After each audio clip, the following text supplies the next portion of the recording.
जय भाभी दोस्तों, मैं उमाकांत सेन जेबी कोचिंग क्लासेस में एक बार फिर आपका हार्दिक स्वागत करता हूं दोस्तों। गुड मॉर्निंग दोस्तों। आज हम लोग यहां पर पढ़ेंगे इवान पेट्रिक पावलोव के बारे में। कल मैंने आपको बताया था और कल मैंने आपको ये भी बताया था कि हम आज इवान पेट्रिक पावलोव का एक व्यवहारवादी मनोवैज्ञानिक होने के बारे में आज अध्ययन करेंगे। कल हम लोगों ने पढ़ा था जीन पियाजे का सिद्धांत, संज्ञानात्मक विकास का सिद्धांत। सभी लोगों ने उसका रिवीजन किया होगा दोस्तों, और ना किया हो तो कर लीजिएगा। अब हम यहाँ पर प्रारंभ करेंगे दोस्तों इवान पेट्रिक पावलोव के बारे में, क्योंकि ये जो मनोवैज्ञानिक है इनके बारे में हमारे एग्जाम में पूछे जाएंगे प्रश्न। ठीक है दोस्तों, तो हम लोग यहाँ पर आगे बढ़ते हैं। देखिए, अब हम पढ़ेंगे यहाँ पर आईपी पावलर। इनका जो पूरा नाम है दोस्तों, इनका पूरा नाम है Ivan Patrick Fowler. Ivan Patrick Pavlov. देखिए दोस्तों, इनका जो पूरा नाम है वो है इवान पेट्रिक पावलोव, और ये जो है एक व्यवहारवादी मनोवैज्ञानिक हैं। इवान पेट्रिक पावलोव को मनोवैज्ञानिक है, जो इवान पेट्रिक मनोवैज्ञानिक व्यवहारवादी मनोवैज्ञानिक है दोस्तों। यह बात पेपर में परीक्षा में पूछी जाती है, तो इसको याद कर लीजिएगा कि व्यवहारवादी मनोवैज्ञानिक का नाम बताइए, तो उसमें इवान पेट्रिक पावलोव का भी नाम आता है, जेबी वॉटसन का भी नाम आता है। इस तरीके से मैं बाद में आपको एक हर वैज्ञानिक का मैं आपको यहाँ पे दे दूंगा पीडीएफ के द्वारा, लेकिन अभी यहाँ पर इसमें देख लीजिएगा IP Pavlov. Ivan Patrick Pavlov एक व्यवहारवादी मनोवैज्ञानिक हैं। इन्होंने जो सिद्धांत दिया है दोस्तों, वह दिया है अनुकूलन अनुक्रिया का सिद्धांत। इवान पेट्रिक पावलोव ने जो सिद्धांत दिया है उस सिद्धांत का नाम है अनुकूलन अनुक्रिया का सिद्धांत। अनुकूलन अनुक्रिया का सिद्धांत का मतलब क्या है? जिस तरीके का उसके अंदर उसको सिखाया जाता है, जिस तरीके का उसके अंदर अनुकूलन बनाया जाता है, उस तरीके का क्या करता है वह? अनुक्रिया करता है। उसके बारे में हम देखेंगे दोस्तों। यहाँ पर जो हम पढ़ेंगे दोस्तों, उसकी एक एक बात बहुत महत्वपूर्ण है। इसमें से प्रश्न कई बार पूछे जा चुके हैं दोस्तों, इसलिए इसको ध्यान से पढ़िएगा।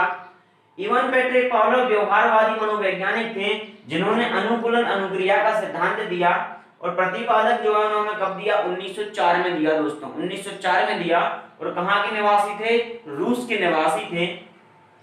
इन्होंने अपना जो प्रयोग किया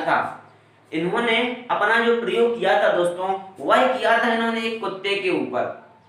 वह प्रयोग उन्होंने किसके ऊपर किया दोस्तों? कुत्ते के ऊपर उन्होंने अपना प्रयोग किया, और उन्होंने अपनी एक पुस्तक लिखी। उस पुस्तक का जो नाम था दोस्तों, वह था conditional reflexes. Ivan Patrick Pavlov की जो पुस्तक का नाम था वो था कंडीशनल रिफ्लेक्सेस। इन्होंने पुस्तक लिखी, और इन्होंने एक मनोवैज्ञानिक है। आज तक किसी मनोवैज्ञानिक को नोबेल पुरस्कार नहीं मिला है दोस्तों। सिर्फ एकमात्र ऐसे मनोवैज्ञानिक हैं इवान पेट्रिक पावलोव, जिन्हें 1904 में नोबेल पुरस्कार से सम्मानित किया गया था दोस्तों। और किस पर्पस से किया गया था? इन्होंने कुत्ते की जो एक हड्डी होती है, उस हड्डी का नाम होता है पैरोटिड नाम की जो हड्डी होती है, उस पर उन्होंने अध्ययन किया था। सॉरी, ग्रंथि होती है कुत्ते की, एक पैरोटिड जो ग्रंथि होती है, जो लाल ग्रंथि होती है, उसके बारे में उन्होंने एक अध्ययन किया था। यह एक चिकित्सा शास्त्री थे, और इसलिए इन्हें क्या मिलता है दोस्तों? एक नोबेल पुरस्कार मिलता है। सर्वप्रथम ऐसे मनोवैज्ञानिक, एकमात्र मनोवैज्ञानिक जिन्हें नोबेल पुरस्कार से सम्मानित किया गया दोस्तों, ऐसे मनोवैज्ञानिक का नाम क्या था? Ivan Patrick Pavlov, IP Pavlov. देखिए दोस्तों, इवान पेट्रिक पावलोव को अनुबंधन का जनक भी कहा जाता है दोस्तों। अनुबंधन का जनक भी कहा जाता है दोस्तों। अनुबंधन क्या होता है वह हम आपको यहाँ बताएंगे दोस्तों। तो देखिए, यहाँ पे जो महत्वपूर्ण बात होती है, एक बार दोबारा रिवीजन कर लेते हैं। Ivan Patrick Pavlov, IP Pavlov, ये जो है व्यवहारवादी मनोवैज्ञानिक हैं। इन्होंने अनुकूलन अनुक्रिया का सिद्धांत दिया दोस्तों। इन्होंने जो अपना प्रतिपादन किया वही किया 1904 में, और जो रूस के निवासी थे, इन्होंने अपना जो प्रयोग किया था वही किया दोस्तों अपने कुत्ते के ऊपर। और इन्होंने जो अपनी पुस्तक लिखी, उस पुस्तक का नाम था कंडीशनल रिफ्लेक्सेस। और नोट करने की बात यह है कि 1904 में इन्हें नोबेल पुरस्कार से सम्मानित किया गया था, और यह आईपी पावलोव एकमात्र ऐसे मनोवैज्ञानिक हैं जिन्हें नोबेल पुरस्कार से सम्मानित किया गया दोस्तों। किस क्षेत्र में किया गया था? चिकित्सा के क्षेत्र में इन्हें सम्मानित किया गया था दोस्तों, क्योंकि इन्होंने कुत्ते की एरोटिड नाम की जो ग्रंथि होती है, लार ग्रंथि होती है, उस पर इन्होंने अध्ययन किया था दोस्तों, इसलिए उन्हें नोबेल पुरस्कार से सम्मानित किया गया था। और इवान पेट्रिक पावलोव को अनुबंधन का जनक भी कहा जाता है दोस्तों। तो यहाँ पे हमारी कुछ महत्वपूर्ण बातें जो है यहाँ पे क्लियर हो जाती हैं दोस्तों। अब हम यहाँ पर आगे बढ़ते हैं। देखिए इसके कुछ गुण होते हैं, इसके कुछ गुण होते हैं। गुण जानने से पहले हम ये पढ़ेंगे कि आईपी पावलोव ने किस तरीके से अपना अध्ययन किया, किस तरीके से उन्होंने ये प्रयोग किया कुत्ते पर, वह किस तरीके से उन्होंने प्रयोग किया दोस्तों, हम इसके बारे में देखते हैं।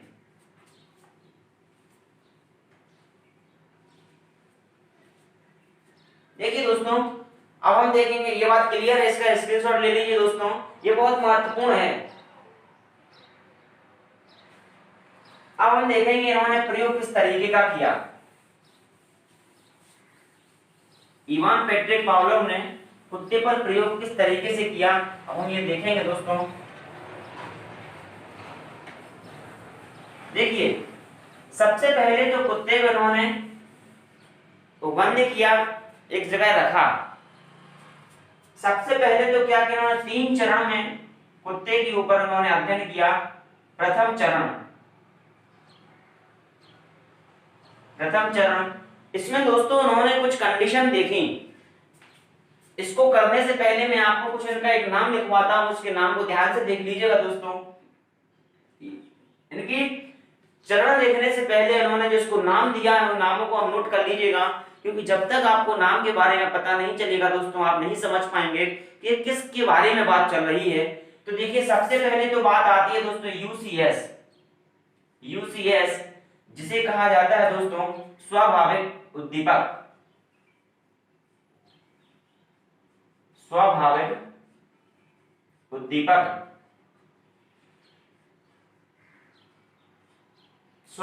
उद्दीपक होता है दोस्तों।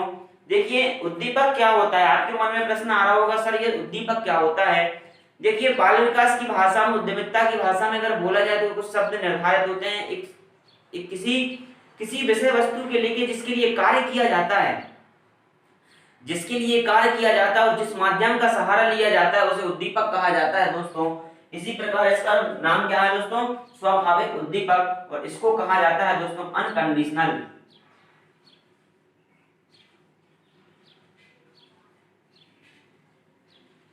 Unconditional stimulus. देखिए दोस्तों इसका जो फुल फॉर्म है, इसके लिए अनकंडीशनल स्टिम्युलस कहा जाता है, स्वाभाविक उद्दीपक। स्टिम्युलस का मतलब होता है उद्दीपक दोस्तों। और यहीं पर एक अगला शब्द और आता है जिसे कहा जाता है यूसीआर, और इसे कहा जाता है दोस्तों अनकंडीशनल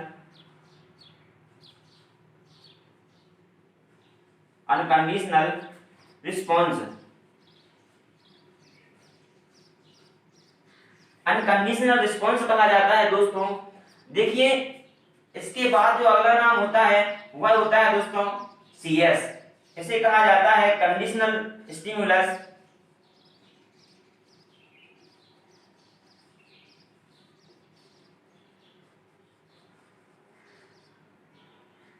इसे कहा जाता है दोस्तों कंडीशनल स्टिमुलस।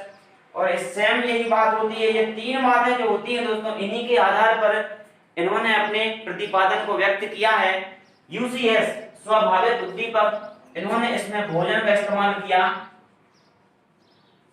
देखिए दोस्तों स्वाभाविक उद्दीपक अनकंडीशनल स्टिमुलस में उन्होंने भोजन का इस्तेमाल किया। यूसीआर अनकंडीशनल रिस्पांस, जो उद्दीपक के द्वारा जो क्रिया कराई जाती है, उद्दीपक के द्वारा जो क्रिया कराई जा रही है, उस क्रिया कराने के बाद क्या प्रतिक्रिया मिल रही है, वह क्रिया कराने के बाद क्या प्रतिक्रिया मिल रही है, उसे कहा जाता है दोस्तों यहाँ पर अनकंडीशनल रिस्पांस। मतलब अनुक्रिया, स्वाभाविक अनुक्रिया। और कंडीशनल स्टिमुलस का नाम क्या है दोस्तों, अस्वाभाविक उद्दीपक। अस्वाभाविक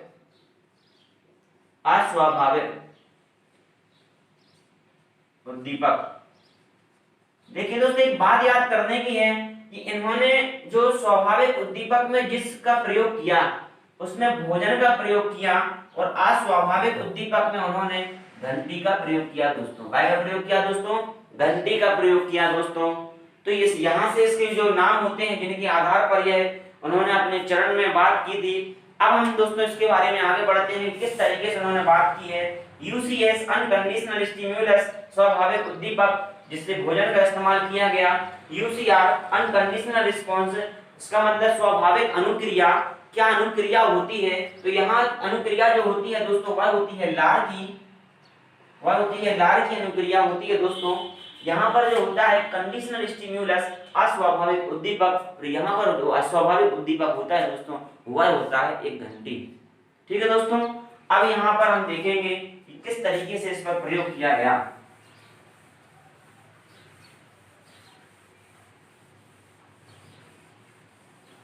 देखिए दोस्तों क्या होता है, एक बार आईबी पावलोव ने क्या किया, एक कुत्ते को अपने सामने खड़ा किया। आईबी पावलोव ने एक कुत्ते को अपने सामने खड़ा किया और उसके लिए अनुबंधित कर दिया, उसके लिए इस जगह इस तरीके से खड़ा किया कि उसकी लार जो निकलती है उस लार का मापन किया जा सके और वह कुत्ता हिल ना सके, डुल ना सके। इस प्रकार से उन्होंने उस कुत्ते को खड़ा किया दोस्तों। अब उस कुत्ते के सामने देखिए दोस्तों, चित्र पर ना जाएं, ये सिर्फ आपको समझाने के लिए। जैसे मान के चलो दोस्तों ये कुत्ता है, ये दोस्तों कुत्ता है। देखिए उस कुत्ते के सामने इन्होंने सबसे पहला चरण क्या किया, सबसे पहला जो चरण किया दोस्तों इन्होंने क्या किया, सबसे पहले कुत्ते के सामने पहला चरण, सबसे पहले कुत्ते के सामने भोजन लेकर जाते हैं। देखिए सबसे पहले आईबी पावलोव कुत्ते के सामने भोजन लेकर जाते हैं। भोजन लेकर जाने के बाद कुत्ता जब उस भोजन को देखता है तब कुत्ते के मुंह से लार निकलती है। क्या निकलती है दोस्तों? कुत्ते के मुंह से लार निकलती है। क्योंकि अब ये तो कंफर्म है कि देखिए भोजन को देखकर, अगर कोई भूखा व्यक्ति है भोजन को देखकर हर किसी के मन में लालच आता है, और यह देखकर तो ठीक है स्वाभाविक अनुक्रिया है। इसका मतलब क्या है, भोजन को सामने लेके जाते हैं और फिर निकलती है लार। क्या निकलती है दोस्तों? लार निकलती है। तो अब देखिए अगर इसे उस भाषा में बोला जाए दोस्तों तो इसे क्या कहा जाता है, यूसीएस। देखिए यूसीएस यहाँ पर लेकर जाया गया और यहाँ पर क्या निकला दोस्तों, यूसीआर। देखिए अनकंडीशनल स्टिम्युलस स्वाभाविक उद्दीपक लेकर गए और अनुक्रिया क्या हुई, अनकंडीशनल रिस्पॉन्स, मतलब स्वाभाविक क्रिया। देखिए स्वाभाविक सी बात है कि अगर आप भोजन लेकर जाएंगे तो कुत्ते के मुंह से लार का निकलना ये बहुत ही स्वाभाविक सी बात है। इसके बाद जब दूसरा चरण यहाँ पे किया गया दोस्तों, दूसरा चरण क्या किया गया दोस्तों, यहाँ पर भोजन भी साथ में ले गए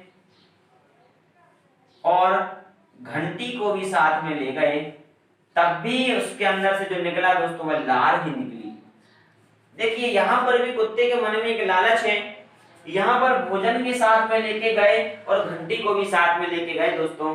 अब देखिए भोजन यहाँ पर क्या है, यूसीएस अनकंडीशनल स्टिम्युलस, और घंटी क्या है दोस्तों, सीएस कंडीशनल स्टिम्युलस, और लार क्या है दोस्तों, यूसीएस अनकंडीशनल रिस्पांस। देखिए यहाँ पर देखिए भोजन को लेकर जाते हैं तब भी कुत्ते के मुंह से लार निकलती है और इस लार को वैज्ञानिक के द्वारा इकट्ठा कर लिया जाता है। इसके बाद भोजन के साथ में घंटी को भी कुत्ते के सामने ले गए, तब भी कुत्ते के मुंह से लार निकलती है दोस्तों। इसका मतलब क्या है, कुत्ते की प्रतिक्रिया में कोई परिवर्तन नहीं है। इसके बाद जब जो तीसरा चरण अपनाया गया उसमें इन्होंने भोजन को साथ में नहीं ले गए, सिर्फ यहाँ पर लेके जाते हैं घंटी के लिए, सिर्फ यहाँ पर लेके क्या जाते हैं, घंटी के लिए, और जो कि यहाँ क्या है, सीएस कंडीशनल स्टिम्युलस, तब भी कुत्ते के मुंह से निकलती है दोस्तों, लार निकलती है। इसका मतलब क्या है, इसका मतलब यह है दोस्तों कि सबसे पहले कुत्ते को लालच दिया गया, सबसे पहले कुत्ते को लालच दिया गया कि मैं आपके लिए भोजन लेकर आया हूं। उस लालच के साथ कुत्ते के साथ फिर थोड़ा कार्य किया गया। सबसे पहले कुत्ते को लालच दिया गया जिस वजह से कुत्ते के मुंह से लार निकलती है। उसके बाद फिर लालच देने के बाद उसको थोड़ा सा कार्य करवाया गया, उसके साथ अस्वाभाविक उद्दीपक को ले गए, तब भी कुत्ते के मुंह से लार निकली, क्योंकि उसके साथ में उसका भोजन था। जब तीसरी बार जब ये अपनाया गया तब दोस्तों उसके सामने भोजन नहीं गया, लेकिन वह उस चीज का आदी हो चुका था, क्योंकि उसे ये मालूम था कि हमारे लिए मालिक जो लेकर आ रहे हैं उसमें खाना है, जिस वजह से लेकर कुत्ते के मुंह से लार निकलने लगती है दोस्तों।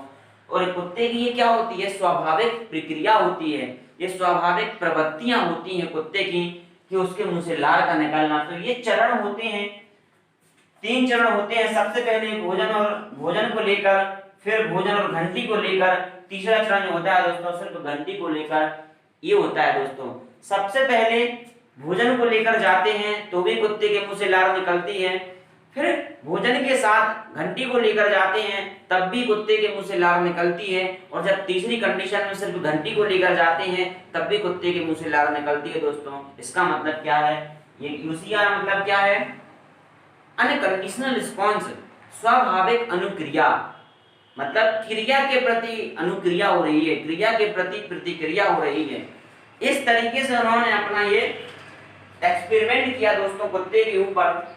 अब देखिए इस कुत्ते के ऊपर एक्सपेरिमेंट तो किया, तो इन्होंने इस बात पर क्या क्या निष्कर्ष निकाले। इन्होंने इस कथन का देखो, अगर कोई मनोवैज्ञानिक कोई प्रयोग करता है तो प्रयोग करने के बाद कुछ ना कुछ तो उसका कुछ अर्थ निकालता है कि ये जो प्रयोग किया गया है उस प्रयोग से क्या निष्कर्ष निकलता है। तो जरा हम इस निष्कर्ष के बारे में देखते हैं, इसके गुण क्या होते हैं।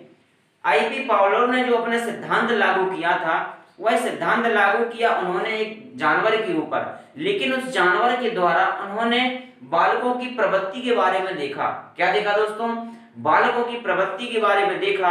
ये एक प्रकार से आईपी पावलोव का एक दोष भी माना जाता है, जिसे त्रुटि भी माना जाता है कि इन्होंने जानवर के ऊपर प्रयोग करके उसकी तुलना मनुष्य के व्यवहार से की है, यह उनका त्रुटि भी मानी जाती है। लेकिन इन्होंने उससे निष्कर्ष क्या निकाला, जानवर के ऊपर प्रयोग करके उन्होंने बालकों के अंदर से एक निष्कर्ष निकाला, और वह यह निकाला दोस्तों, सबसे पहली बात अगर होती है गुण, कौन कौन से गुण होते हैं इसमें, तो सबसे पहले देखते हैं भय पैदा करना और भय दूर करना। भय पैदा करना और भय दूर करना, इसके लिए उन्होंने आईपी पावलोव ने क्या किया, एक बार उनका एक समर्थक थे, आईपी पावलोव के एक समर्थक है जिनका नाम है वाटसन। क्या है दोस्तों, वाटसन। वाटसन महोदय जो है एक आईपी पावलोव के जो बहुत अच्छे समर्थक थे। इन्होंने क्या किया, इन्होंने कहा कि ये तो ठीक है जो आपने सिद्धांत दिया वो तो ठीक है। इन्होंने भी एक नया एक्सपेरिमेंट किया एक छोटे बच्चे के ऊपर। वह एक्सपेरिमेंट क्या किया दोस्तों, इन्होंने क्या किया, यह एक गुड्डा है,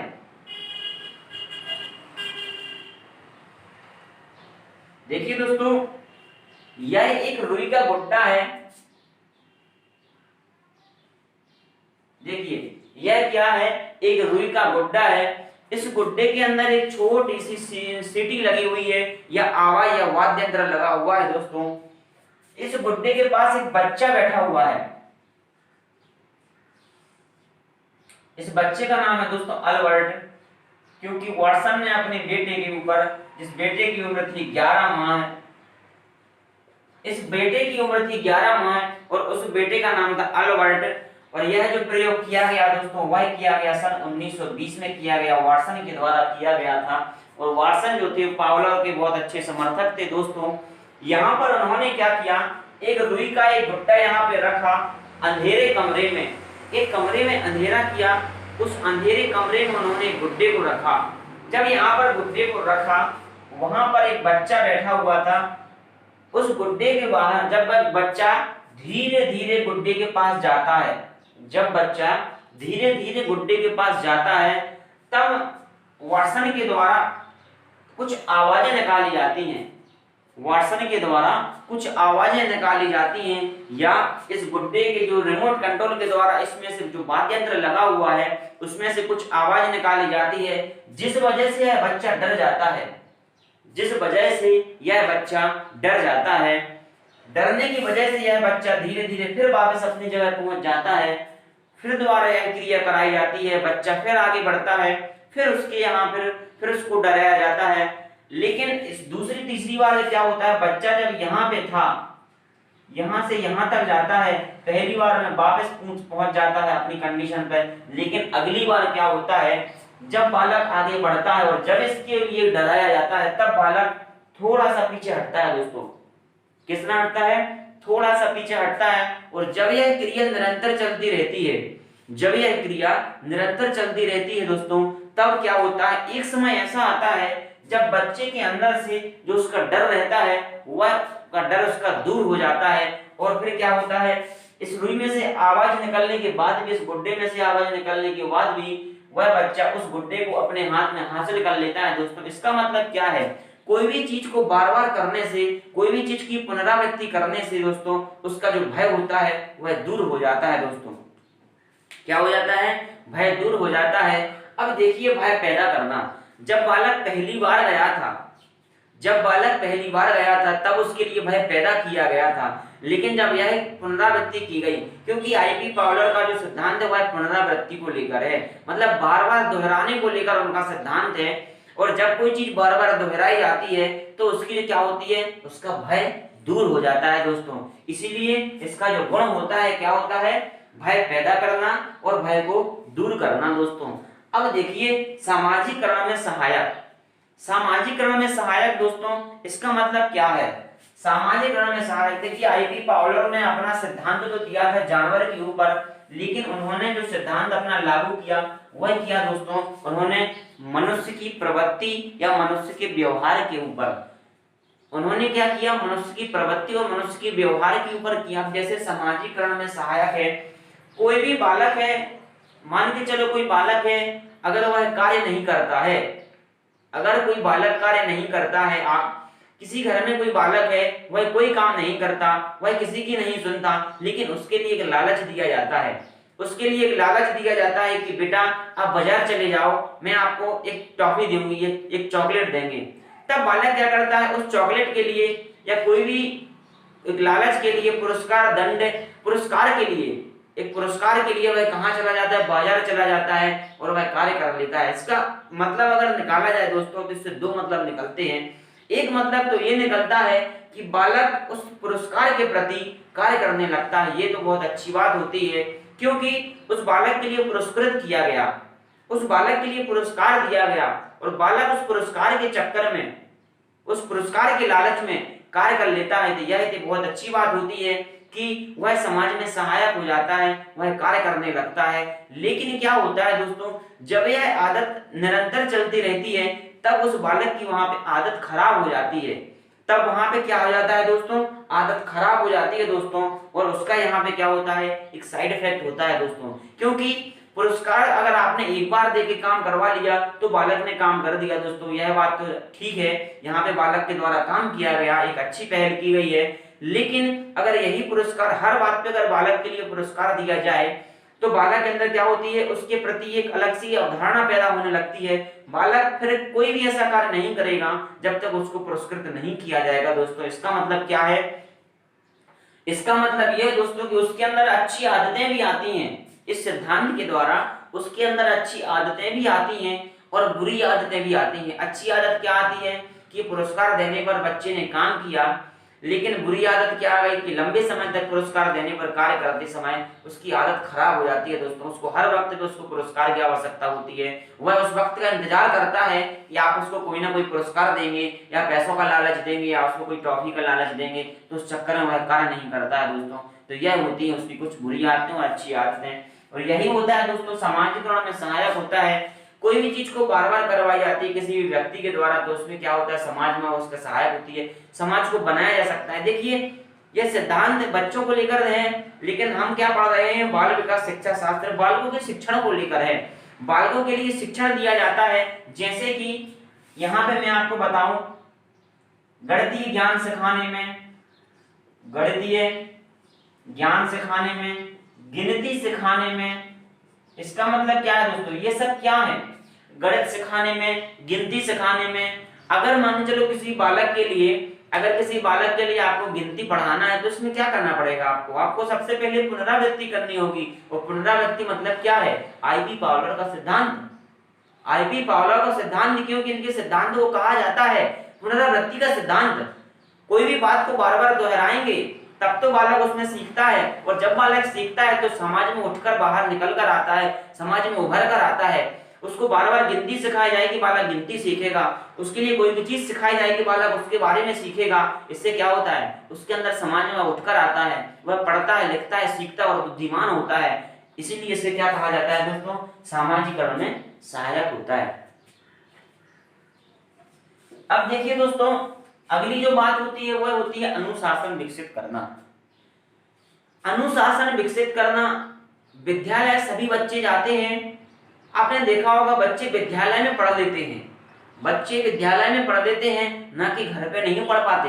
क्यों नहीं पढ़ पाते, इसका एक रीजन होता है, क्योंकि घर पर उनके लिए क्या होता है, लाड़ प्यार होता है जो उनके माता पिता के द्वारा उन्हें दिया जाता है। इस वजह से बच्चों के अंदर डर नहीं होता कि हमें पढ़ना है। लेकिन जब बच्चा विद्यालय जाता है तब बच्चे के अंदर एक डर होता है कि मेरे जो टीचर हैं वो मेरे से होमवर्क करने को बोलेंगे, नहीं बनेगा तो मुझे मार पड़ेगी।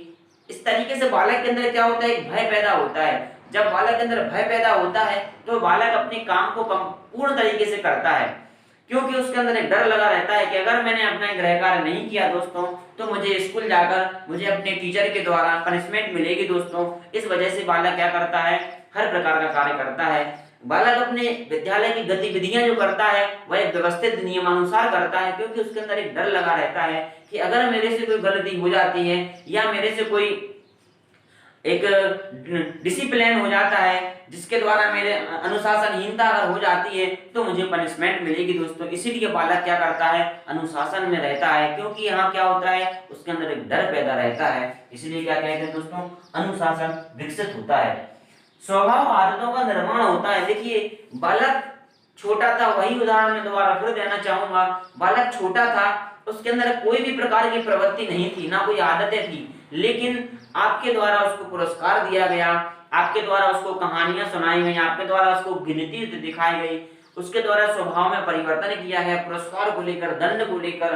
देखिए पुरस्कार अकेले से नहीं है, पुरस्कार देंगे तब भी बालक के अंदर कोई ना कोई आदत स्वभाव का निर्माण होगा, उसको दंड देंगे तब भी बालक के अंदर कोई ना कोई स्वभाव या आदतों का निर्माण होगा दोस्तों। क्योंकि अगर आपने बालक को पुरस्कृत किया या बालक को लालच दिया तो उसकी जो आदत है वह खराब होती है। एक प्रकार से वह कार्य तो करता है और उसका जो स्वभाव हो जाता है वह स्वभाव किस तरीके का हो जाता है, उसका जो स्वभाव रहता है दोस्तों वह उसी प्रकार का हो जाता है। उसको हर एक कार्य में, उसको हर एक कार्य करने के लिए पुरस्कार की आवश्यकता होती है, अन्यथा वह बिना उसके कोई कार्य नहीं करता दोस्तों। यह उसकी सबसे बड़ी बात होती है। इसीलिए क्या कहा जाता है, स्वभाव आदतों का निर्माण। अच्छी बुरी आदतों को दूर करना, यही मैंने आपको बताया। वर्णमाला को सिखाना, वर्णमाला जो हम लोग पढ़ते हैं, आ बड़ा, ई उ, का खा गा गा, इनको पढ़ने के लिए, इनको याद करने के लिए, इनको सीखने के लिए इनको दोहराना पड़ता है, इनको दोहराना पड़ता है। और दोहराना मतलब क्या है, पावला की पुनरावृत्ति का सिद्धांत है। इसीलिए इसको क्या करते हैं, वर्णमाला सिखाने में इसका प्रयोग किया जाता है दोस्तों। छोटे बच्चों को अनुबंधित करके सिखाने में, अनुबंधित मतलब उनको अनुशासित करने में, छोटे बच्चों को अनुशासित करके, छोटे बच्चों को अनुशासित करके उन्हें सिखाने में, बालक के अंदर, छोटे बच्चे जो होते हैं उनके अंदर पुरस्कार, दंड या भय, इस तरीके का उनको अनुबंधित करके उनको सिखाया जाता है कि नहीं आपको यहीं बैठना है वरना आपको पिटाई पड़ेगी। तो बालक पढ़ाई करता है, आप ये काम करो वरना आपको खाना नहीं दिया जाएगा, तो बालक क्या करता है, वह कार्य करता है। आप ये काम करो वरना आपको शाम को दूध नहीं देंगे, इसका मतलब क्या है, बालक यहाँ पर क्या करता है, कार्य करता है। वहां अनुबंधित हो गया बालक कि अगर हम यह कार्य नहीं करेंगे तो हमारे लिए यह चीज नहीं मिलेगी, हमें दूध नहीं मिलेगा, हमें खाना नहीं मिलेगा, हमें डांट पिटेगी, हमारे लिए टीचर के द्वारा हमारे पनिशमेंट मिल सकती है। इस तरीके से बालक क्या हो जाता है, अनुबंधित हो जाता है। और इसीलिए क्या कहा जाता है, इसे छोटे बच्चों को अनुबंधित करके सिखाने में इसका प्रयोग किया जाता है दोस्तों। एक बात और होती है दोस्तों, आईवी पावलोव ने जो सिद्धांत दिया उस सिद्धांत का नाम तो है अनुकूलन अनुक्रिया का सिद्धांत, लेकिन दोस्तों इसके कुछ उपनाम भी होते हैं। इसके जो उपनाम होते हैं उस उपनाम आपसे पेपर में पूछे जाते हैं। जरूरी नहीं होता दोस्तों कि वही सिद्धांत आपके लिए पेपर में लिखा आ जाए, उसके लिए आपको दूसरा सिद्धांत भी लिखा आता है। जैसे कि आपको उपनाम में आ जाता है सीआर थ्योरी, कंडीशनल रिस्पॉन्स, आपके लिए सीआर थ्योरी भी लिखा आ सकता है, अनुकूलन अनुक्रिया का सिद्धांत भी लिखा आ सकता है, शास्त्रीय अनुबंधन का सिद्धांत भी कहा जाता है, देखिए हर एक व्यक्ति का एक उपनाम होता है, हर एक व्यक्ति का अलग अलग उपनाम होते हैं और नाम एक ही, व्यक्ति एक ही है, व्यक्ति एक ही है लेकिन उसके नाम अलग अलग होते हैं और उसी के आधार पर इसके अलग अलग नाम होते हैं, तो इसमें कंफ्यूजन ना हो। क्योंकि अगर आपसे पेपर में प्रश्न कर लिया जाए कि सीआर थ्योरी किस मनोवैज्ञानिक के द्वारा दी गई है, तो आपको याद होना चाहिए इवान पैट्रिक पावलर के द्वारा दी गई है, आईपी पावलर के द्वारा दी गई है। शास्त्रीय अनुबंधन का सिद्धांत किस मनोवैज्ञानिक के द्वारा दिया गया है, तो आईपी पावलर के द्वारा दिया गया है। अनुकूलन अनुक्रिया का सिद्धांत किसके द्वारा दिया गया है, तो दोस्तों किसके द्वारा दिया गया, आईपी पावलर के द्वारा दिया गया है। प्राचीन परंपरागत का सिद्धांत किसके द्वारा दिया गया है, तो दोस्तों पावलर के द्वारा दिया गया है। और संबंध प्रक्रिया और प्रत्यावर्तन का सिद्धांत जो दिया गया है वह भी पावलर के द्वारा दिया गया। संबंध स्थापित करना, इसका मतलब क्या है, बालक और अनुबंधन को मिलाकर उसके अंदर एक संबंध बनाया गया और संबंध स्थापित करके उसको सिखाया गया, उसे कहा जाता है दोस्तों संबंध प्रक्रिया एवं प्रत्यावर्तन का सिद्धांत। तो यह सब सिद्धांत एक ही हैं, इनके उपनाम कहे जाते हैं, इनको याद करिएगा। एक बार फिर दोहराते हैं उपनाम जो कि इस सिद्धांत के होते हैं, सीआर थ्योरी, शास्त्रीय अनुबंधन का सिद्धांत और संबंध प्रक्रिया या प्रत्यावर्तन का सिद्धांत। और अगली जो बात होती है प्राचीन परंपरागत अनुबंधन का सिद्धांत। यह अनुबंधन जो है प्राचीन परंपरागत है जिसके द्वारा बच्चों को सिखाया या पुनरावृत्ति करवाई जाती है दोस्तों। तो यहाँ पर इवान पैट्रिक के हमने गुण पढ़ लिए, इनके उपनाम पढ़ लिए, किस तरीके से प्रयोग किया गया वो पढ़ लिया दोस्तों। अब देखिए दोस्तों हम पढ़ेंगे क्या इवान पैट्रिक ने जो ये दिया था इसके कुछ दोष भी थे दोस्तों। देखिए ये बात तो क्लियर है, जब भी कोई चीज अगर दी जाती है, जब भी कोई सिद्धांत दिया जाता है तो उसमें त्रुटि जरूर होती है। इसमें त्रुटि क्या थी, इसमें जो सबसे पहली जो त्रुटि थी दोस्तों वह ये थी कि इन्होंने जानवर के ऊपर अध्ययन करके, इन्होंने क्या किया, पशु के ऊपर अध्ययन करके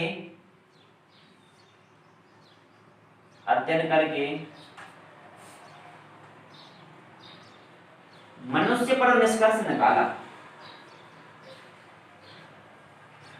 देखिए ये बात तो क्लियर है। देखिए ऐसा नहीं होता कि हर पशु की प्रवृत्ति एक मनुष्य के जैसी हो, यह बात क्लियर नहीं होती कि जो क्रियाएं पशु करता है वह क्रियाएं मनुष्य भी करे, ये संभव नहीं है। तो यह सबसे बड़ी उनकी गलती थी, यह सबसे बड़ी उनकी त्रुटि थी, जो कि पशु के ऊपर अध्ययन करके उसका जो निष्कर्ष निकाला वह निष्कर्ष उन्होंने एक मनुष्य के ऊपर निकाला दोस्तों। तो ये उनकी एक त्रुटि थी। दूसरी जो त्रुटि थी दोस्तों, यह जो आदत है लंबे समय तक नहीं चलती, लंबे समय तक नहीं चलती। इसका मतलब क्या है, पावलोव के सिद्धांत के द्वारा जो अनुशासन बनाया जाता है, पावलोव के द्वारा जो अनुशासन बनाया जाता है दोस्तों, वह अनुशासन एक लंबे समय तक नहीं चलता दोस्तों। जैसे उसको बंद कर दिया जाता है दोस्तों, तो वह वहां पर खत्म हो जाता है। इसका मतलब क्या है, बालक बिना पुरस्कार के, यहां पे लिख दिया जाए, पुरस्कार के बिना, पुरस्कार दंड के बिना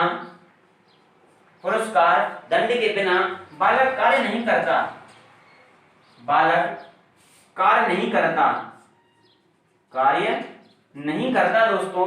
ये विशेषता होती है कि बालक के लिए अगर पुरस्कृत ना किया जाए, बालक के लिए अगर दंड न होता है, अगर ये चीजें को अनुशासन बनाना है, अगर बालक के लिए अगर आपने अनुशासन बनाना बंद कर दी कि बालक जब तक विद्यालय में रहता है तब तक दोस्तों बालक के अंदर क्या होता है, जब तक बालक विद्यालय में रहता है तब तक दोस्तों बालक के अंदर एक डिसिप्लिन होता है, अनुशासन होता है। जैसे बालक कॉलेज लेवल पे पहुंच जाता है, देखिए उसके लिए एक डर चला जाता है, उसके अंदर से एक डर निकल जाता है, एक अनुशासन का जो आधार होता है शिक्षक का वह दूर हो जाता है। इस वजह से बालक क्या हो जाता है, अनुशासनहीनता करने लगता है, उसका डर चला जाता है। इसका मतलब क्या है, पुरस्कार दंड के बिना बालक कार्य करना बंद कर देता है। अगली जो बात है दोस्तों, इन्होंने क्या किया, इन्होंने मनुष्य की तर्क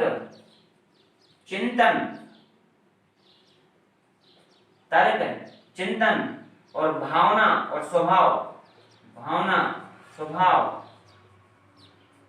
तर्क चिंतन भावना स्वभाव इन सबकी अवहेलना की है।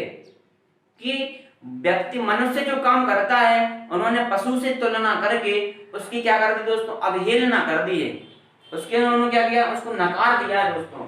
इसका मतलब क्या है, ये कुछ उनके दोस्त थे दोस्तों जो आई.वी. पावलो ने यहाँ पे दिए हुए थे दोस्तों। तो ये भी हमने यहाँ पर पढ़े। जैसे कि मैंने आपको बताया कि प्रसन्नता मिलने पर, मैंने आपको क्या बताया दोस्तों,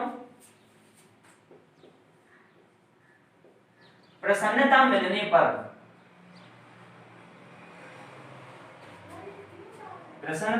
पर कार्य करता है, प्रसन्नता मिलने पर कार्य करता है और ना मिलने पर कार्य करना बंद कर देता है, जब तक बालक को प्रसन्नता मिलती है तब तक बालक कार्य करता है, लेकिन जब बालक को प्रसन्नता नहीं मिलती, वही बात है, पुरस्कार नहीं दिया गया, बालक प्रसन्न नहीं है, तो बालक कार्य नहीं करेगा दोस्तों। ये उनके दोष हैं कि अगर उसको पुरस्कार नियम रेगुलर या नियमित रूप से दिया जाए तो बालक कार्य करेगा, वरना बालक कार्य नहीं करेगा। ये उनके दोस्त दोस्तों। और ये जो उनकी आदतें होती हैं, वह आदत एक निश्चित समय तक नहीं होती दोस्तों, वह स्थायी नहीं होती। एक बात और होती है, आदत लंबे समय तक नहीं चलती, इसका मतलब स्थायी नहीं होती है दोस्तों। तो यह होते हैं। और एक बात और है दोस्तों, इसको हम यहाँ पे रफ कर देते हैं। एक बात तो ये है दोस्तों, ये जो अनुबंधन है यह पशु पक्षी, छोटे बच्चे और मंद बुद्धि के बालकों पर सभी पर यह लागू किया जा सकता है। इससे यह पता नहीं लगा सकते दोस्तों कि कौन सा बालक बुद्धिमान है, कौन से बालक की क्या क्रियाएं हैं, क्योंकि यह सभी के ऊपर लागू किया जा सकता है, पशु पक्षी के ऊपर लागू किया जा सकता है, और हमारे से क्या बोल सकते हैं कि मंद बुद्धि के बच्चों पर किया जा सकता है, तीव्र बुद्धि के बच्चों पर किया जा सकता है। यह नियम सभी के ऊपर लागू किया जा सकता है दोस्तों। यह उनका सबसे बड़ा दोष था। इस प्रकार हमने क्या पढ़ लिया दोस्तों, इवान पेट्रिक पावलो के द्वारा जो सिद्धांत दिया गया हम लोगों ने वो यहाँ पर पूरा पढ़ लिया दोस्तों। इसको रिवीजन करिएगा, रिवीजन करके इसको ध्यान से पढ़िएगा, क्योंकि इसमें से कई प्रश्न पूछे जाते हैं दोस्तों। इनमें से प्रश्न क्या किए जाते हैं कि सीआर सिद्धांत, शास्त्रीय अनुबंधन का सिद्धांत, प्राचीन परंपरागत का सिद्धांत और अनुकूलन अनुक्रिया का सिद्धांत किसके द्वारा दिया गया है। और इवान पेट्रिक पावलर कौन से मनोवैज्ञानिक हैं, व्यवहारवादी मनोवैज्ञानिक हैं, किस पर प्रयोग किया, कुत्ते पर प्रयोग किया, कौन सी पुस्तक थी, कंडीशनल रिफ्लेक्सेस नाम की उनकी किताब थी, कब दिया, 1904 में दिया। एकमात्र मनोवैज्ञानिक जिन्हें नोबेल पुरस्कार से सम्मानित किया गया। इनके दोष क्या थे, इनके गुण क्या थे, भय निवारक जो सिद्धांत होता है वह किस मनोवैज्ञानिक के द्वारा दिया गया। तो इस तरीके से दोस्तों इसमें से कई प्रकार के प्रश्न बनते हैं। इसको ध्यान से पढ़िएगा और इसको अपने कंठस्थ करिएगा दोस्तों, और अपने नोटबुक में नोट करिएगा दोस्तों। इसकी जो पीडीएफ होगी वह आपको डिस्क्रिप्शन लिंक में आपको दे दी जाएगी, उसमें से डाउनलोड करिएगा और अपने नोटबुक में नोट करिएगा दोस्तों। तो आज के लिए इतना ही काफी है। जितने लोग चैनल को देख रहे हैं सभी लोग चैनल को सब्सक्राइब करें दोस्तों, ज्यादा से ज्यादा लोगों में शेयर करें दोस्तों। अगर वीडियो आपको पसंद आए तो वीडियो को लाइक करिएगा दोस्तों। आज के लिए इतना ही दोस्तों, जय हो।